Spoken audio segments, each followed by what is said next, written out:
Hello viewers, it's me Hina and welcome back to my channel. So guys, उम्मीद करती हूँ आप सब बिल्कुल खैरियत से होंगे और जी ज़बरदस्त होंगे। व्यूअर्स, आज की वीडियो जिस पे मैं रिएक्ट करूँगी, this Indian 20 lakh crore Delhi NCR mega plan will shock the world. Will shock the world means ये कि पूरी दुनिया को शॉक करने वाला है। पहले तो ये होता था कि भारत में कुछ इस तरह से प्लान्स किए जाते थे जो कि पाकिस्तान को शॉक कर देते थे, लेकिन नहीं, अब इस तरह के प्लान्स किए जाने वाले हैं जो कि पूरी दुनिया को शॉक कर देने वाले हैं। सो जी, एनसीआर क्या है, क्या ऐसा प्लान है, इतनी बड़ी अमाउंट इन्वेस्ट करने के लिए जा रहे हैं, कितने प्लान्स, कितने प्रोजेक्ट्स इसमें करेंगे और इस सबको करने के बाद क्या भारत की क्या न्यू लोकेशन होगी, क्या न्यू उसका डिजाइन होगा, क्या क्या प्रोजेक्ट्स के साथ इकोनॉमी को कितना बेनिफिट होगा, ओवरऑल देखते हैं वीडियो को, करते हैं वीडियो को स्टार्ट। और वीडियो स्टार्ट करने से पहले एज यूजुअल मेरी आपसे रिक्वेस्ट है, अगर आपने अभी तक मेरे चैनल को सब्सक्राइब नहीं किया तो जरूर सब्सक्राइब कीजिएगा एंड जी एंड ऑफ द वीडियो जरूर मुझे कमेंट में अपना फीडबैक शेयर कीजिएगा कि आपको वीडियो कैसी लगी। So let's start the video. दोस्तों, दिल्ली एनसीआर की जीडीपी 219 बिलियन डॉलर के आसपास पहुंच गई है और इस पूरे एनसीआर के इलाके में 68,200 बिलियनर्स और 50 बिलियनर्स रहते हैं। मुंबई के बाद देश का सबसे वेल्थिएस्ट रीजन दिल्ली एनसीआर को ही माना जाता है और अभी इसी साल तो गुरुग्राम की top ultra luxury housing market ने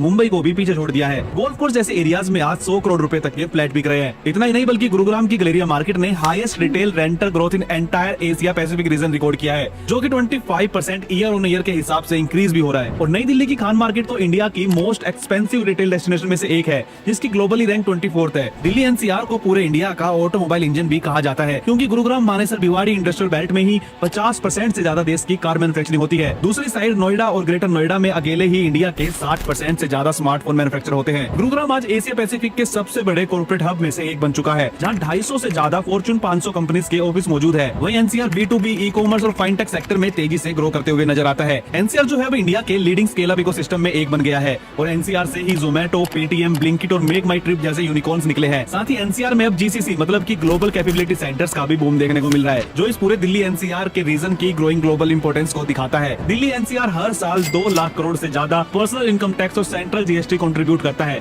यहाँ से कलेक्ट होने वाले डायरेक्ट टैक्स और जीएसटी का वॉल्यूम इतना बड़ा है कि ये काफी सारे इंडियन स्टेट के पूरे एनुअल बजट से भी काफी ज्यादा है और नेशनल इंफ्रास्ट्रक्चर प्रोजेक्ट को फंड करने में भी एक मेजर रोल प्ले करता है Delhi NCR. Officially economic survey के मुताबिक दिल्ली की पर कैपिटा इनकम 5.31 लाख तक पहुंच चुकी है, जो नेशनल एवरेज से लगभग 2.5 गुना ज्यादा है। आप सोच रहे होंगे कि मैं ये सब आपको क्यों बता रहा हूँ, क्योंकि इंडिया अब प्लान कर रहा है एनसीआर का एक बहुत बड़ा एक्सपेंशन, जिसको लेकर आज मीडिया में मल्टीपल आर्टिकल पब्लिश हो रहे हैं, जिसको आप इंडिया का एनसीआर 2 भी बोल सकते हो। आज की वीडियो में हम यही जानेंगे कि आखिर क्या है एनसीआर 2 का प्लान एंड क्या है एनसीआर गोल्डन रिंग और क्या यह प्लान रियल में सक्सेसफुल हो पाएगा या नहीं। लेकिन आगे बढ़ने से पहले एक छोटा सा ब्रीफ जान लेते हैं कि आखिरकार क्या है एनसीआर। देखिए, ऑफिशियल मैप में न्यू दिल्ली बस एक छोटा सा डॉट लगता है, लेकिन रियलिटी में दिल्ली अपनी बाउंड्रीज को कब का क्रॉस कर चुका है और आज ये एनसीआर यानी कि नेशनल कैपिटल रीजन के रूप में एक massive borderless mega economic hub बन चुका है। तो आखिर एनसीआर है क्या? देखिए, 1985 में इंडिया ने एक अनप्रेसिडेंटेड स्टेप लिया। कैपिटल के अराउंड एक ह्यूज इकोनॉमिक रीजन क्रिएट किया गया, जिसमें हरियाणा, उत्तर प्रदेश और राजस्थान के कई डिस्ट्रिक्ट को जोड़ दिया गया। आज एनसीआर का एरिया लगभग 55,000 स्क्वायर किलोमीटर का है, जो पूरे स्विट्जरलैंड से भी काफी ज्यादा बड़ा है। लेकिन ऐसे करने की जरूरत ही क्यों पड़ी? देखिए, 1970 और 80 के दशक में दिल्ली अपनी ही ग्रोथ प्रेशर के नीचे दबने लगी थी। दिल्ली की पॉपुलेशन रैपिडली इंक्रीज हो रही थी, लैंड कम पड़ रही थी और इंफ्रास्ट्रक्चर पर प्रेशर कंटिन्यूसली बढ़ रहा था। तब गवर्नमेंट ने माइग्रेशन रोकने की जगह कैपिटल को ही एक्सपेंड करने का डिसीजन लिया और यही एनसीआर की सबसे बड़ी स्ट्रेंथ भी बनी। जहां मुंबई अरेबियन सी की वजह से लिमिटेड लैंड पर डिपेंड करता है,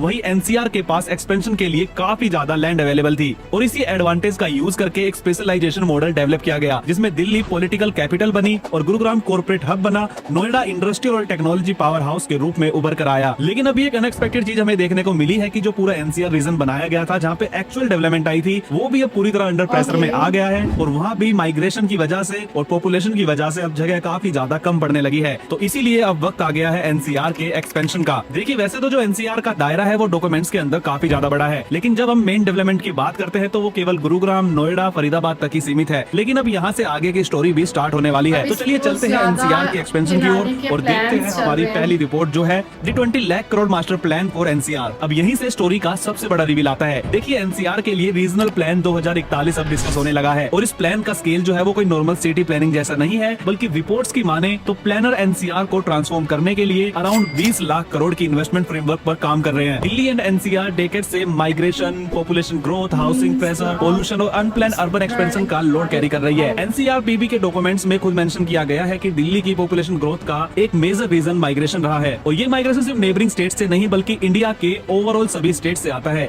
और एनसीआरटीसी के टीओडी रिसर्च के अकॉर्डिंग एनसीआर की पॉपुलेशन 2041 के अराउंड 11 करोड़ को भी क्रॉस कर सकती है। यानी क्वेश्चन ये नहीं है कि दिल्ली एक्सपेंड होगी या नहीं, बल्कि क्वेश्चन ये है कि दिल्ली का प्रेशर कैसे डिस्ट्रीब्यूट होगा। इसी प्रॉब्लम का आंसर है रीजनल प्लान 2041। इस सिंगल प्लान के अंडर ही 5 से 8 नए स्मार्ट टाउनशिप डेवलप करने का प्रपोजल डिस्कस हो रहा है। और जो ये टाउनशिप होगी ये कोई सिंपल रेजिडेंशियल कॉलोनीज नहीं होगी, बल्कि आइडिया ये है कि इनके अंदर housing, job, industries, office, public transport, schools, hospital, civic infrastructure एक इंटीग्रेटेड मोड में डेवलप हो। मतलब लोग सिर्फ दिल्ली में काम करने के लिए एनसीआर के अलग अलग कॉर्नर से ट्रैवल ना करें। अब प्लान ये है कि एनसीआर के अंदर ही नए इकोनॉमिक सेंटर क्रिएट किए जाए। इसी को प्लानर डिसेंट्रलाइज अर्बन ग्रोथ कहते हैं। और यही रीजन है कि इस प्लान का कोर फोकस सिर्फ लैंड डेवलपमेंट नहीं बल्कि ट्रांजिट ओरिएंटेड डेवलपमेंट है। ट्रांजिट ओरिएंटेड डेवलपमेंट का सिंपल मीनिंग है पहले हाई स्पीड पब्लिक ट्रांसपोर्ट बनाओ, फिर उसके स्टेशन के around dense walkable mix use development create करो, जहाँ पे घर भी हो, ऑफिस भी हो, मार्केट भी हो और पब्लिक ट्रांसपोर्ट भी हो, साथ ही सभी चीजें वॉकिंग डिस्टेंस पर हो, जिससे ट्रैफिक एंड पोल्यूशन पर भी काबू पाया जा सके। क्योंकि ये पॉपुलेशन जॉब्स और अपॉर्चुनिटीज को एक जगह कंसंट्रेट करने की बजाय पूरे रीजन में डिस्ट्रीब्यूट कर सकती है। इसी विजन का सबसे एम्बिशियस पार्ट है 30 मिनट एनसीआर। मतलब कि दिल्ली और एनसीआर के सभी मेजर सिटीज के बीच के ट्रेवल टाइम को high speed rail,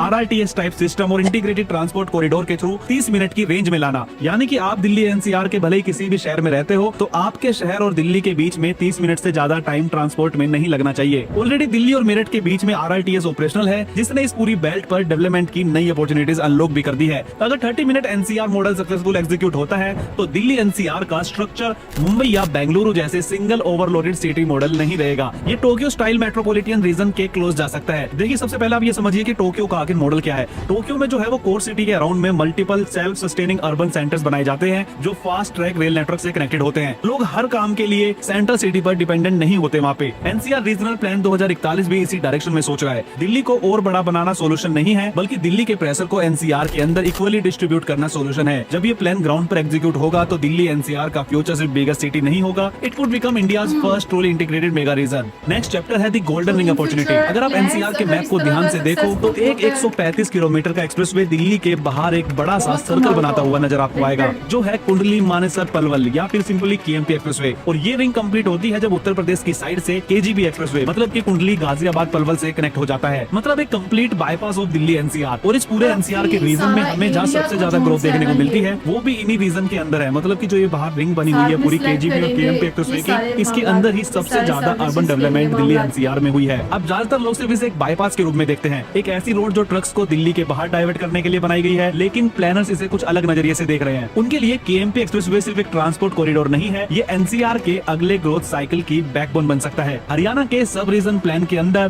KMP corridor के आसपास एक massive urban development framework propose किया गया है। इस पूरे फ्रेमवर्क का जो सेंटर पीस है वो है पंचग्राम डेवलपमेंट अथॉरिटी। अथॉरिटी का ऑब्जेक्टिव है केएमपी कॉरिडोर के along multiple integrated urban centre develop करना। एक बार पहले भी इस प्लान के बारे में काफी साल पहले बात हुई थी, लेकिन तब इस पे ज्यादा डेवलपमेंट हमें देखने को नहीं मिली। लेकिन अब रिसेंट रिपोर्ट्स के मुताबिक यहाँ 5 ग्रीनफील्ड स्मार्ट सिटीज डेवलप करने की प्लानिंग फिर से की जा रही है और इन 5 शहरों का कंबाइंड डेवलपमेंट फुटप्रिंट लगभग 2.5 लाख हेक्टेयर तक पहुंच सकता है। प्लानिंग डॉक्यूमेंट्स के अकॉर्डिंग कॉरिडोर के अंदर residential districts, commercial centres, industrial cluster, logistic infrastructure और पब्लिक सर्विस को एक इंटीग्रेटेड इकोसिस्टम के रूप में डेवलप करने का विजन यहाँ रखा गया है। यानी आइडिया सिर्फ नए सेक्टर्स का नहीं है, आइडिया है नए इकोनॉमिक सेंटर क्रिएट करना। ऐसे सेंटर्स जो दिल्ली पर डिपेंडेंसी को कम कर सके और एनसीआर के अंदर ही जॉब्स, इंडस्ट्रीज और इन्वेस्टमेंट को डिस्ट्रीब्यूट कर सके। और इसी वजह से केएमपी एक्सप्रेसवे की रोल भी काफी ज्यादा बदल रही है। ये अब सिर्फ व्हीकल्स को मूव करने वाली रोड नहीं रहने वाली, ये इन्वेस्टमेंट को अट्रैक्ट करने वाला कॉरिडोर बनने वाला है। लेकिन एक बात मुझे यहाँ पे ऐड करनी होगी कि जो रिसेंटली केएमपी एक्सप्रेसवे की हालत है वो थोड़ी नहीं काफी ज्यादा खराब है, तो इसको पहले अभी मेंटेनेंस की काफी ज्यादा जरूरत है। नेक्स्ट चैप्टर है the rail network behind the expansion. देखिए एक सवाल अभी भी बाकी है, अगर केएमपी एक्सप्रेसवे के आसपास नए सिटीज, इंडस्ट्रियल क्लस्टर और कमर्शियल डिस्ट्रिक्ट डेवलप होते हैं, एक्सप्रेसवे की हालत इतनी अच्छी तो है नहीं। और हिस्ट्री हमें एक सिंपल लेसन ये भी सिखाती है कि सिटीज रोड के आसपास डेवलप हो सकती है, लेकिन जो मेगा रीजन्स होते हैं उनको रेल कनेक्टिविटी के आसपास ही डेवलप किया जाता है। और इसीलिए एनसीआर का फ्यूचर एक्सपेंशन का दूसरा पिलर होने वाला है हरियाणा ऑर्बिटल रेल कॉरिडोर, मतलब कि HORC। देखिए आज दिल्ली एनसीआर का काफी सारा रेलवे ट्रैफिक दिल्ली के थ्रू ही पास होता है, चाहे फिर वो फ्रेट मूवमेंट हो या रीजनल पैसेंजर मूवमेंट हो। इसका ऑब्जेक्टिव भी यही होने वाला है कि लोगों को और फ्रेट को दिल्ली के अंदर लाए बिना एनसीआर के मेजर ग्रोथ सेंटर के बीच कनेक्ट करना। यही वजह है कि इस प्रोजेक्ट को एनसीआर के सबसे इंपोर्टेंट स्ट्रेटेजिक रेल कॉरिडोर में से एक माना जा रहा है। और इसका इंपैक्ट सिर्फ ट्रांसपोर्टेशन तक सीमित नहीं रहेगा, रेल कनेक्टिविटी के साथ साथ नए इंडस्ट्रियल क्लस्टर इमर्ज कर सकते हैं। साथ ही लॉजिस्टिक की कॉस्ट भी रिड्यूस हो सकती है, मैन्युफैक्चरिंग इन्वेस्टमेंट अट्रैक्ट हो सकती है और केएमपी कॉरिडोर के आसपास नए अर्बन ग्रोथ सेंटर काफी ज्यादा आराम से डेवलप हो सकते हैं। लेकिन स्टोरी यहाँ और इंटरेस्टिंग हो जाती है, क्योंकि प्लानर सिर्फ एक रेलवे लाइन नहीं बना रहे, वो एक इंटीग्रेटेड ट्रांसपोर्ट इकोसिस्टम क्रिएट करने की कोशिश कर रहे हैं। पचगांव और खिड़कीतोला जैसी लोकेशंस को future multi modal transit hub के रूप में देखा जा रहा है, जहां मल्टीपल ट्रांसपोर्ट सिस्टम एक साथ कन्वर्ज कर सकते हैं, जिसमें कि एचओआरसी होगा, दिल्ली अलवर आरआरटीएस होगी, मेट्रो सिस्टम्स होंगे, बस सिस्टम होंगे और फ्यूचर रीजनल ट्रांजिट कॉरिडोर्स भी होंगे। और फ्यूचर में जब इस टाइप का इंटीग्रेशन सक्सेसफुल हो जाएगा तो एनसीआर के कई हिस्सों में ट्रेवल और फ्रीट मूवमेंट का पैटर्न कंप्लीटली चेंज हो सकता है। और फरूखनगर सुल्तानपुर रेलवे लाइन जो again Haryana orbiter rail corridor को इंटरचेंज करती है, उसको भी इस नई डेवलपमेंट का पूरा फायदा मिल सकता है, क्योंकि गुरुग्राम के फरूखनगर रीजन में आज काफी बड़े बड़े लॉजिस्टिक ई कॉमर्स हब है जो पूरे एनसीआर की डिमांड को फुलफिल करते हैं और काफी बड़े ऑटोमोबाइल के यार्ड भी यहीं से लोड होते हैं। नेक्स्ट चैप्टर है एनसीआर सेकंड ग्रोथ स्पाइक। देखिए अभी तक हमने वीडियो में बात की है west of Gurugram and KMP expressway वाले रीजन की। अब इसके अलावा एक और ऐसा रीजन है एनसीआर का जो हरियाणा के अलावा राजस्थान की तरफ भी ग्रो करने वाला है, जो है दिल्ली अलवर आरआरटीएस प्रोजेक्ट। ये एनसीआर की हाई स्पीड बैकबोन बन सकती है। ये सिर्फ एक रेल प्रोजेक्ट नहीं होने वाला दोस्तों,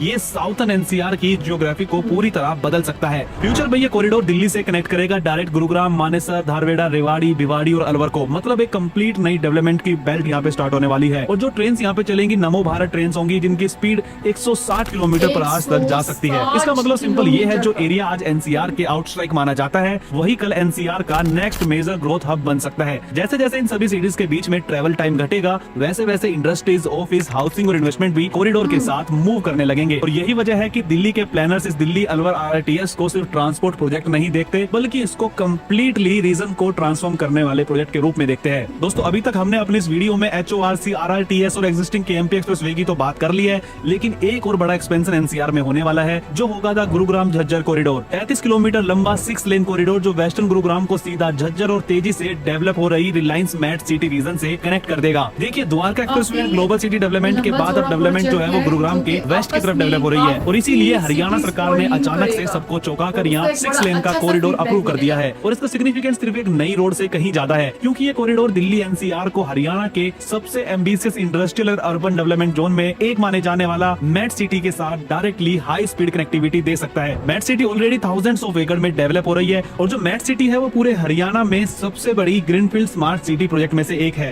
एंड इस पूरे टॉपिक के ऊपर एक अलग से नई वीडियो बन सकती है, तो इसको यहाँ ज्यादा डिस्कस अभी नहीं करेंगे। लेकिन इसके साथ अगर प्रपोज फरूखनगर बाईपास भी रियलिटी बनता है, तो फ्रेट मूवमेंट और रीजनल कनेक्टिविटी दोनों में सिग्निफिकेंट इंप्रूवमेंट देखने को मिल सकती है। क्योंकि सिर्फ कुछ डेकेड्स पहले तक फरूखनगर को एनसीआर के ग्रोथ मैप में कोई मेजर पोजीशन नहीं दी जाती थी, लेकिन अब सिचुएशन काफी अलग हो चुकी है। फरूखनगर ग्रेजुअली उन कॉरिडोर के बीच में उभर रहा है जो एनसीआर के फ्यूचर को शेप कर सकते हैं। आज ये स्ट्रेटेजिकली क्लोज है केएमपी एक्सप्रेसवे के, हरियाणा ऑर्बिटल रेल कॉरिडोर के, दिल्ली अलवर आरआरटीएस के इन्फ्लुएंस जोन में आता है, Met city industrial growth corridor के जोन में आता है, मेजर लॉजिस्टिक इंफ्रास्ट्रक्चर यहाँ ऑलरेडी है, एंड अब फाइनली गुरुग्राम झज्जर का भी 6 लेन कॉरिडोर यहाँ अप्रूव हो चुका है। और ये सब मिलकर इस पूरे रीजन को फ्यूचर में एनसीआर का काफी ज्यादा इंपॉर्टेंट पार्ट बना सकते हैं। नेक्स्ट चैप्टर है the government is buying land again. And इन्हीं सब डेवलपमेंट के बीच में एचएसवीपी की तरफ से भी एक बहुत बड़ी अपडेट निकल के सामने आई है। एचएसवीपी गुरुग्राम रीजन में अपने सबसे बड़े अर्बन एक्सपेंशन की ड्राइव पर काम स्टार्ट कर चुका है। रिपोर्ट्स के मुताबिक एचएसवीपी फ्यूचर सेक्टर और प्लान अर्बन डेवलपमेंट के लिए 17,000 एकड़ से ज्यादा लैंड एक्वायर करने की प्लानिंग कर रहा है, और इसी प्रोसेस को सपोर्ट कर रहा है हरियाणा गवर्नमेंट का ई भूमि पोर्टल, जिसके थ्रू ही लैंड पूलिंग जैसे मॉडल्स को इम्प्लीमेंट किया जा रहा है। लेकिन सबसे इंटरेस्टिंग बात यह है कि एक्सपेंशन किसी एक लोकेशन तक सीमित नहीं होगा जैसे पहले होता था। जैसा कि मैं ऑलरेडी बता चुका हूँ कि ये सारे जो प्लान है वो एनसीआर के एक्सपेंशन को ध्यान में रख के किए जा रहे हैं। तो एचएसवीपी भी यहाँ पे मल्टीपल ग्रोथ कॉरिडोर को अनलॉक कर रहा है, जिसके अंदर द्वारका एक्सप्रेसवे की पूरी बेल्ट हो गई, एसपीआर रोड कॉरिडोर हो गया, न्यू गुड़गांव हो गया, NH48 के आसपास के काफी सारे रीजन हो गए, साथ ही पटौदी और फरूखनगर की ग्रोथ बेल्ट हो गई। और इसी एक्सपेंशन के अंडर कुछ कंप्लीटली नए सेक्टर भी प्लान किए जा रहे हैं, जहाँ पे होगा पटौदी का एक्सपेंशन, जहाँ पे सेक्टर 2, सेक्टर 3 और सेक्टर 4 के लिए लगभग 643 एकड़ ऑफ लैंड आइडेंटिफाई की गई है। एंड सेकंड है फरूखनगर एक्सपेंशन, जहाँ पर सेक्टर 3 के लिए लगभग 263 एकड़ की जो लैंड है वो ऑलरेडी अंडर कंस्ट्रक्शन स्टेज में है।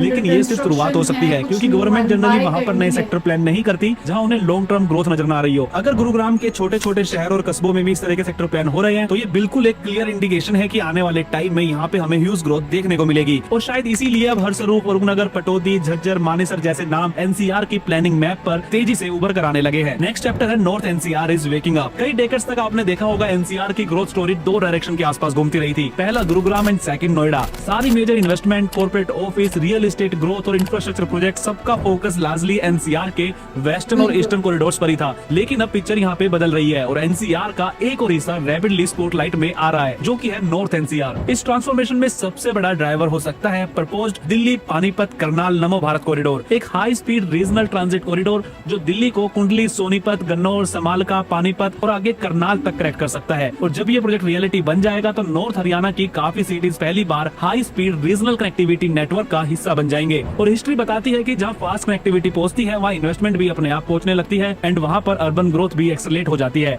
लेकिन स्टोरी सिर्फ नमो भारत तक सीमित नहीं है। एक और प्रोजेक्ट है जो बिल्कुल धीरे से नॉर्थ एनसीआर की फाउंडेशन को, एंड वो प्रोजेक्ट है रिठाला नरेला कुंडली मेट्रो एक्सटेंशन। ये प्रोजेक्ट दिल्ली मेट्रो नेटवर्क को हरियाणा की बाउंड्रीज के करीब ले जाएगा और north Delhi and south Haryana के बीच अर्बन कनेक्टिविटी को काफी इंप्रूव कर सकता है। अलग अलग देखने पे ये दो अलग ट्रांसपोर्ट प्रोजेक्ट लग सकते हैं, लेकिन साथ में देखें तो ये नए ग्रोथ कॉरिडोर की फाउंडेशन नजर आती है, बिल्कुल वैसे ही जैसे कुछ साल पहले गुरुग्राम और नोएडा के साथ हुआ था। और अगर प्लान कनेक्टिविटी, इंडस्ट्रियल डेवलपमेंट और अर्बन एक्सपेंशन एक साथ एग्जीक्यूट होते हैं तो कुंडली, सोनीपत और पानीपत बेल्ट एनसीआर के अगले मेजर ग्रोथ जोन में से एक बनेंगे। नेक्स्ट चैप्टर है द ईस्ट एनसीआर एक्सपेंशन। देखिए, अगर वेस्ट एनसीआर की ग्रोथ स्टोरी केएमपी एक्सप्रेसवे और पंचग्राम के आसपास लिखी जा रही है तो ईस्ट एनसीआर की स्टोरी एक बहुत बड़े एयरपोर्ट के आसपास लिखी जा रही है, जो कि है जेवर एयरपोर्ट। लेकिन यहाँ एक इंटरेस्टिंग बात है, ज्यादातर लोग जो है जेवर को सिर्फ एक एयरपोर्ट प्रोजेक्ट के रूप में देखते हैं, लेकिन प्लानर्स के लिए एयरपोर्ट सिर्फ स्टार्टिंग पॉइंट है और असली स्टोरी उसके आसपास डेवलप हो रहा पूरा इकोसिस्टम है। और इसीलिए कई एक्सपर्ट्स ये भी कहते हैं कि एयरपोर्ट प्रोजेक्ट नहीं है, एयरपोर्ट सिटी प्रोजेक्ट है। आज येड़ा रीजन में सिर्फ रनवे नहीं बना है, बल्कि पूरा नया अर्बन इकोनॉमी जोन अनलॉक हुआ है, जिसके अंदर आने वाले टाइम में आपको logistic park, manufacturing hub, electronic industries, warehousing, commercial district and residential township देखने को मिलेगी। और ये ट्रांसफॉर्मेशन सिर्फ एयरपोर्ट की वजह से नहीं हो रहा, यहाँ पे नए एक्सप्रेसवेज बन रहे हैं और नई आरटीएल रोड्स बन रही है, जैसे कि प्रपोज्ड फरीदाबाद जेवर एक्सप्रेसवे, जो ईस्ट एनसीआर के लिए एक मेजर काफी ज्यादा बड़ा प्रोजेक्ट होने वाला है, जो ईस्ट एनसीआर के लिए एक मेजर ग्रोथ इंजन बन सकता है। ये कॉरिडोर फरीदाबाद और ग्रेटर फरीदाबाद से सीधा जेवर एयरपोर्ट रीजन से कनेक्ट करेगा, जिससे ट्रेवल टाइम तेजी से रिड्यूस हो सकता है। इसका भी इम्पैक्ट सिर्फ मोबिलिटी तक सीमित नहीं रहेगा, एक्सप्रेसवे के आसपास नए रेसिडेंशियल प्रोजेक्ट होंगे। साथ ही फरीदाबाद को भी नए एरिया अनलॉक करने में काफी ज्यादा मदद मिलने वाली है। फरीदाबाद के अंदर काफी ज्यादा नए रेसिडेंशियल प्रोजेक्ट आएंगे। साथ ही नोएडा और ग्रेटर नोएडा और जेवर के एरिया में भी एक्सप्रेसवे के आसपास लॉजिस्टिक हब, कमर्शियल डेवलपमेंट और अर्बन ग्रोथ क्लस्टर भी बन सकते हैं। यानी ग्रोथ सिर्फ जेवर के अंदर नहीं होगी, जेवर के आसपास पूरा बेल्ट ट्रांसफॉर्म हो सकता है। इसके अलावा यहाँ पे रीजनल रेल कनेक्टिविटी जैसे आरआरटीएस को भी प्रपोज किया गया है, जो कि लगभग 72 किलोमीटर लंबा कॉरिडोर होगा एंड ये कॉरिडोर गाजियाबाद को सीधे नोएडा इंटरनेशनल एयरपोर्ट से कनेक्ट करेगा, जिसका route greater Noida west, knowledge park, Surajpur, Pari Chowk, येड़ा के डेवलपिंग सेक्टर से गुजरते हुए निकलेगा। और इस पूरे कॉरिडोर की सबसे खास बात यह है कि इस कॉरिडोर पर मेट्रो भी चल सकती है और हाई स्पीड नमो भारत की सर्विस भी चल सकती है, जिसकी स्पीड 160 किलोमीटर पर आवर से ज्यादा जा सकती है। यानी एनसीआर के नॉर्थन और ईस्टर्न पार्ट से एयरपोर्ट तक पहुंचना पहले से काफी ज्यादा फास्ट और कन्वीनियंट हो सकता है। साथ ही Yamuna expressway industrial development authority यानी येड़ा के प्लानिंग रीजन में भी आज काफी सारे जो गांव है वो तेजी से अर्बन क्लस्टर में ट्रांसफॉर्म हो रहे हैं। जो एरियाज पिछले कुछ साल पहले ज्यादातर एग्रीकल्चर पर डिपेंड थे, वहीं आज इंडस्ट्रियल पार्क, हाउसिंग प्रोजेक्ट और कमर्शियल डेवलपमेंट काफी ज्यादा चल रही है। और शायद इसीलिए ईस्ट एनसीआर की ग्रोथ ट्रेडिशनल अर्बन एक्सपेंशन जैसी नहीं है, ये ऑलमोस्ट एक नया सिटी रीजन क्रिएट करने जैसा लगता है। अगर गुरुग्राम एनसीआर का first private sector growth story था और नोएडा एनसीआर का फर्स्ट प्लान अर्बन सक्सेस था, तो जेवर और येड़ा रीजन एनसीआर का नेक्स्ट जनरेशन ग्रोथ इंजन बन सकता है। नेक्स्ट चैप्टर है Delhi Mumbai expressways change everything. अगर एनसीआर की ग्रोथ को समझना है तो सिर्फ सिटीज को मत देखिए, कॉरिडोर्स को देखिए। और उन्हीं कॉरिडोर्स में से एक सबसे इंपोर्टेंट कॉरिडोर है दिल्ली मुंबई एक्सप्रेसवे, क्योंकि ये सिर्फ एक एक्सप्रेसवे नहीं है, ये एनसीआर के ग्रोथ मैप को रीड्रॉ कर रहा है। सोहना, नूह, धारूहेड़ा, भिवाड़ी ये वही रीजन है जो कुछ साल पहले तक मेन स्ट्रीम एनसीआर ग्रोथ के डिस्कस का हिस्सा नहीं होते थे, लेकिन आज यहाँ की पिक्चर भी बदल रही है। जैसे जैसे कनेक्टिविटी इंप्रूव होती है, वैसे वैसे लैंड वैल्यू,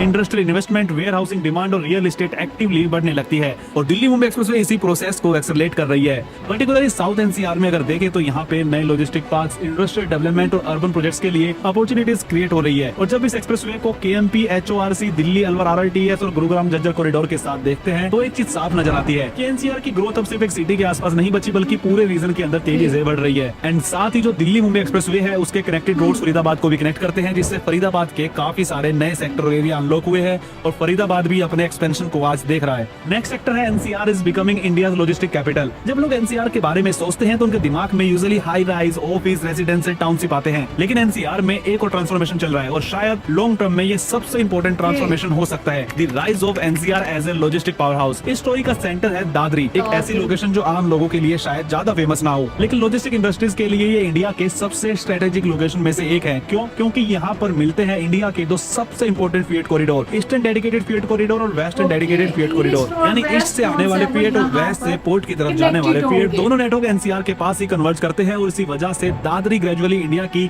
सबसे important freight and logistic nodes में से एक बनता जा रहा है। लेकिन स्टोरी सिर्फ रेल कॉरिडोर्स तक सीमित नहीं है, इन कॉरिडोर्स के आसपास भी रैपिडली डेवलपमेंट हो रही है। मेगा वेयर हाउसिंग पार्क्स यहाँ बन रहे हैं, मल्टी मॉडल लॉजिस्टिक फैसिलिटीज यहाँ पे डेवलप हो रही है, साथ ही सप्लाई चेन इंफ्रास्ट्रक्चर यहाँ पे डेवलप हो रहा है। ये एक्सपर्ट्स मानते हैं कि अगले डेकेड में लॉजिस्टिक और सप्लाई चेन इंफ्रास्ट्रक्चर एनसीआर की इकोनॉमी का उतना ही इंपॉर्टेंट पिलर बन सकता है जितना real estate and service sector है। हमने इस वीडियो में एक्सप्रेसवे देखे, रेल कॉरिडोर देखे, लॉजिस्टिक हब देखे, इंडस्ट्रियल क्लस्टर देखे, लेकिन असली स्टोरी इनमें से कोई भी नहीं है। असली स्टोरी है एनसीआर अपने आप को दोबारा डिजाइन कर रहा है। पहले सो व्यूअर्स, इतनी बड़ी अमाउंट इस प्रोजेक्ट के अंदर इन्वेस्ट होने वाली है जिसमें लिटरली दिल्ली जो एरिया उसके साथ लग रहा है ना, वो सबके साथ कनेक्टेड होगी। और वो सिर्फ दिल्ली तक ही एनसीआर प्रोजेक्ट्स नहीं रहेगा, बल्कि इससे रेलेवेंट ओवरऑल तमाम सिटीज को भी साथ में कनेक्टेड किया जाएगा और तमाम सारी सहूलतें वहाँ पर भी दी जाएंगी।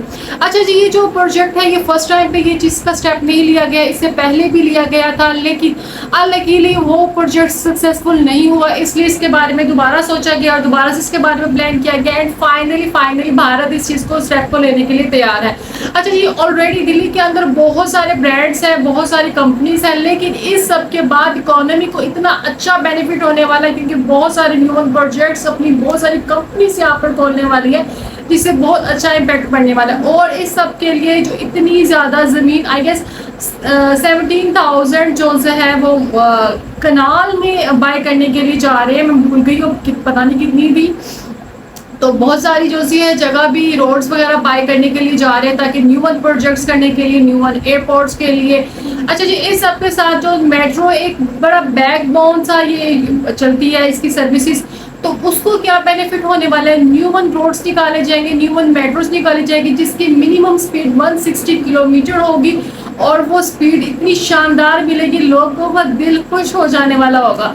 तो वो सारे पैकेजेस न्यू वन मिलेंगे, न्यू वन सर्विसेज होगी। तो इन शॉर्ट जो एनसीआर प्रोजेक्ट्स बनाने के लिए स्टार्ट कर रहे हैं, जो अमाउंट इन्वेस्ट करने के लिए जा रहे हैं, तो वो फाइनल उसका एक बहुत ज़्यादा अच्छा रिजल्ट मिलने वाला है। और उस सब के बाद जो उन्होंने एक शेप दिखाई गई कि किस तरह से पूरी दिल्ली जिस तरह से एनसीआर होने के बाद ये फाइनलाइज किया जाएगा, तो यार वो जो डिज़ाइन था ना वो लिटरली बहुत ज़्यादा कमाल का था। और टू बी ऑनेस्ट वो कहीं पर भी नहीं लग रहा था कि वो भारत का कोई सीन है। सो व्यूअर्स, ये थी आज की वीडियो। उम्मीद करती हूँ आपको वीडियो अच्छी लगी होगी, रिएक्शन अच्छा लगा होगा। ज़रूर आपने मुझसे कमेंट में अपना फीडबैक शेयर करना है कि आपको वीडियो कैसी लगी। और जी, thank you so much for watching my video. Thank you so much for your special time. अपना बहुत सारा ख्याल रखिएगा। बाय।